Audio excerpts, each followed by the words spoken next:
Bonjour, on se retrouve aujourd'hui avec Robin qui travaille à l'association et au musée France 40 Véhicules à FISM pour nous parler de ce R35 qu'ils ont retapé. On avait vu la semaine dernière l'histoire globale des chars français R35 et aujourd'hui tu vas nous expliquer un peu dans quel état vous l'avez reçu et ce que vous avez fait pour aboutir à ce magnifique char.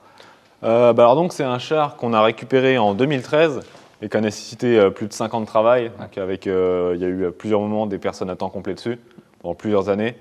Donc c'est un char qui, au départ, est dans l'armée française.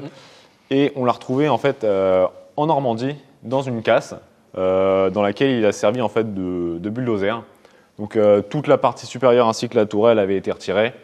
Et une lame de bulldozer qui fonctionnait grâce à des bras de Messerschmitt allemand avait été placée à l'avant. Donc encore avant cette utilisation-là, ce char a été aussi utilisé et récupéré par l'armée allemande. Donc il est sûrement l'un des restes de la 21e Panzer, qui s'est battu en Normandie avec du matériel quasiment exclusivement étranger. Les Allemands, on voit souvent les Allemands avec des Panthers, des Tigre 2 et d'autres chars très modernes, mais faut pas oublier. Aussi récupéré. Voilà, ils ont vraiment récupéré tout, mais du simple véhicule, de la moto au pistolet, au char d'assaut. Et donc c'est un des chars justement qui a servi aussi à l'armée allemande et qui a été détruit en Normandie par un Sherman. Okay. Donc comme je le disais précédemment, ce char ayant été transformé en bulldozer pour un usage civil, son propriétaire a retiré tout ce qui ne servait pas, tout ce qui alourdissait le char et gênait aussi. Donc typiquement toute cette partie, la partie supérieure du blindage qui pèse plus d'1 tonne avait été retirée, la tourelle. Quand on l'a récupéré, on s'est retrouvé bien embêté parce que les pièces de ce genre d'engin ne se trouvent pas, il faut donc les refabriquer. Donc c'est avec l'aide de nos amis du musée des blindés de Saumur qu'on a réussi à trouver une solution. Ils avaient dans leur réserve un char R35 qui avait été modifié par les Libanais pour les conflits au Moyen-Orient, mais simplement l'armement qui avait été modifié. On a donc récupéré ce char, c'était clé en main, on a ramené le char, on l'a démonté, on a copié toutes les pièces nécessaires, dont cette grosse pièce de blindage dont je te montrerai, j'ai encore des screenshots des plans 3D. Et en échange de ça, pour que ça soit gagnant-gagnant, on a restauré esthétiquement leur char pour qu'ils puissent être exposés. Au moins tout le monde gagnait dans l'opération. Le musée des blindés a un nouveau char à exposer et un nouveau R35 revenait à la vie. Donc, alors quand on a refait couler cette pièce, toute la partie supérieure du blindage en fonderie, on a essayé un petit peu de faire un appel d'offres sur différentes fonderies dans différents pays. On a évidemment essayé de privilégier des fonderies françaises, mais qui n'ont malheureusement pas répondu favorablement à nos demandes. Et celles qui le faisaient, forcément, proposer un prix qui était totalement inabordable pour nous, étant donné qu'on est une association, que ça se fait ça se fait dans le garage, on n'a pas de grosse fortune derrière, etc. Donc, on a trouvé une fonderie qui nous l'a faite en Roumanie.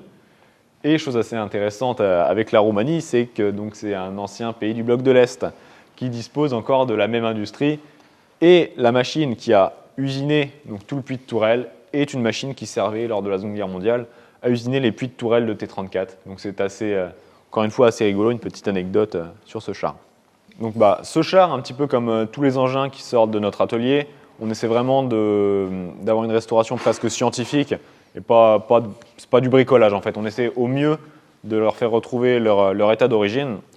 Typiquement, un char pour qu'il roule, il a des chenilles, il a des roues.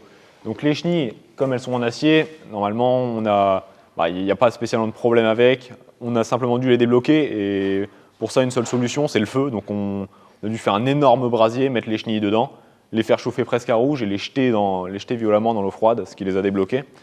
Mais il y a un autre problème, c'est tout ce qui concerne les amortisseurs ainsi que toutes les petites roulettes et ainsi que les roues des bogies qui elles ont un revêtement de caoutchouc.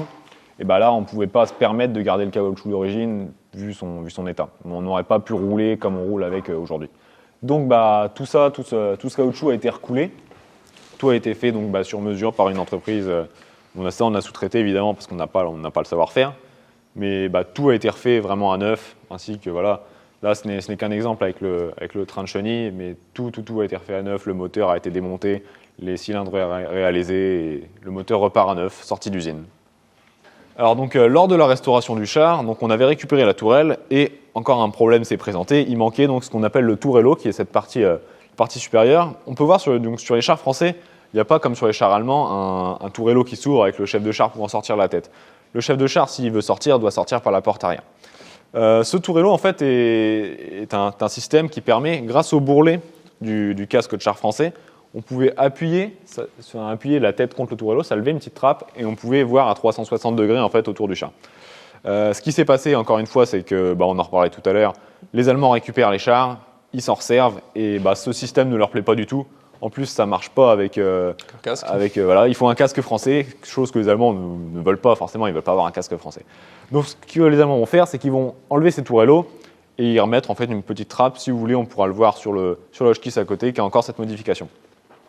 Donc nous, puisqu'on veut le remettre dans sa configuration d'origine, au départ, on a refait couler en fonderie les tourellos. Encore une fois, en prenant toutes les cotes et les mesures sur ceux du musée des blindés de Saumur, qui nous les ont gracieusement prêtés.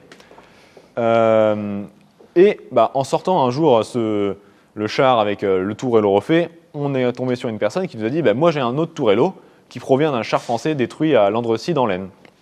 Donc, on a réussi de fil en aiguille à récupérer ce tourello qu'on a replacé sur le R35 parce qu'on préfère évidemment avoir le plus possible de pièces d'origine, même si évidemment elle ne vient pas de ce char, mais on la ramène à la vie. Et chose intéressante sur ce tourello, donc, le char qu'il a porté a été détruit, mais on peut voir quand même que ces chars français tant critiqués résistaient quand même au canon allemand. On peut voir ici 3 impacts de PAC 37 allemand, de canon anti-char, qui ont ricoché sur le tourello.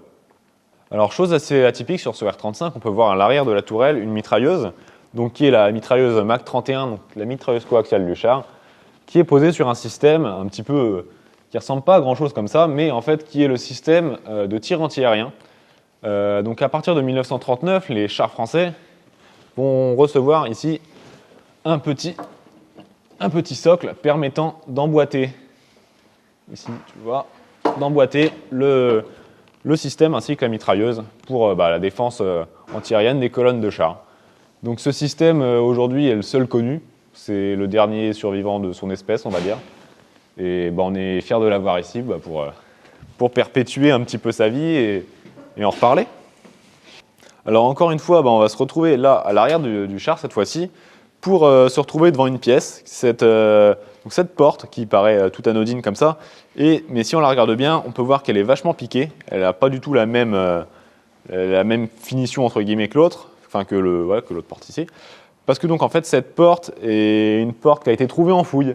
Elle a été trouvée dans les bois autour de Stone, donc Stone dans les Ardennes, qui est une bataille assez légendaire de la campagne de France.